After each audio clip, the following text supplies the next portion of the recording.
Obviously, next up is Burnley. So, Alan, obviously this game's at home. So how do you see this one going down? So, look, we can't lose to Burnley at home. Look, Burnley have to come out and they have to fight, because if they don't win, they go down. So they have to come with everything. That they can't be, we'll look to get a point and then get a result later on down the line. It's basically for them go big, go home. So they're going to come at us. They're always already playing expansive, open type of football as well under Company.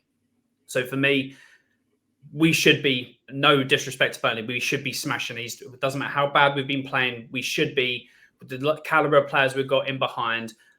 Son, I don't rate Brennan Johnson, I don't think he's in product, I think, but what he brings to this team, the speed in behind, like the patterns of play you saw for the second game, the overlapping of the wing and the ball in down the channel. I think this Burnley team, how open they are, how high up they all play, I think if they do come at us and try and get and push forward, I think this is a game that we can expose them and run out comfortable winners. If we lose this game, if it becomes 5 losses in a row, it's going to get very toxic in that stadium very quickly.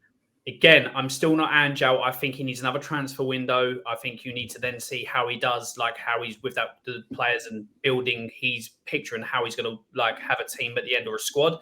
So for me, he still gets time, but I think fans will react very quickly in the stadium, and obviously you'll hear booing and all that. But again, I think he's a victim of his own success. You made a good point of it backstage before we came out. Sorry to take your point. This is Hollie's point, not mine. We had to start as bad as we are now and finished how we started. If we were finishing how we started the season, everyone would be like, fantastic, he's looking forward to next season. Because it's the other way around, obviously it's doom and gloom. I think you can ask questions of the manager, you can ask questions of the players and how we're doing things at the moment. But I've just got this feeling that if we get things right in the summer, and with Spurs, how we do business signings, if is the biggest word ever at Spurs. If we get things right, this manager will have success. I understand people getting annoyed because of how we're conceding similar goals. I don't think that's going to happen against Burnley.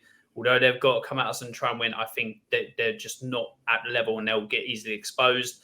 But again, I've ate my own words once or twice this season, so I'm just not going to carry on. I'm just going to be quiet and sit back and just not manifest anything. So yeah, it's over to you guys. Good shout.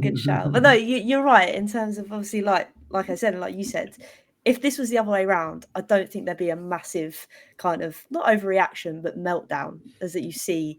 Obviously, Twitter's a toxic place anyway. But when you see that fans are saying they want him gone, then I'm thinking, mate, we're not even at the end of the season yet. We've got more things to come. But to bring it back to Burnley, because obviously, as we all know, and Jim, you've alluded to it, there's kind of a bit of a mismatch going on with the team at the moment. So if you were Ange, who would you kind of play in your midfield? Because I don't think Ange really knows what his best midfield is. But what do you think it would be the best to combat Burnley?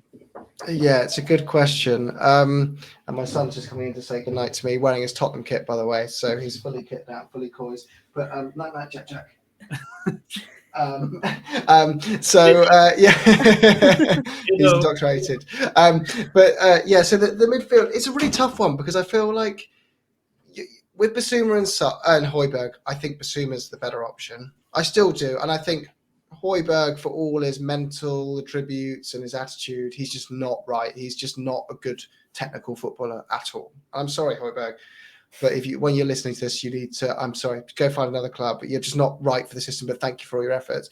And then you look at the other midfielders and you go, it's so tough. When you're looking at like Maddison and Lo Celso, I'm thinking, my heart says go with Lo Celso because that's going to get us through the game more likely with 3 points. But my head's saying, this guy's not going to be here next year, so go with Maddison.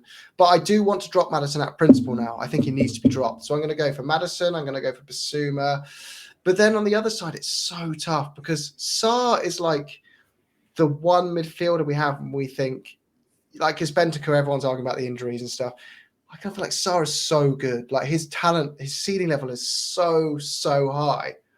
But he weirdly doesn't quite fit any role in the team. So you're going like, oh my God, we got this insanely good young player who doesn't quite fit a position. He's kind of half and half. But yeah, screw it. I'm going to say start Sarr as well. just for it. Yeah, I just think at that point we don't have a perfect midfield combination. I hope Bentancur comes back after pre-season. what he was before. But I think that's to be sorted out in pre-season. He's clearly not going to play his way into that this season now, based on his performances over the last 5 or 6 games.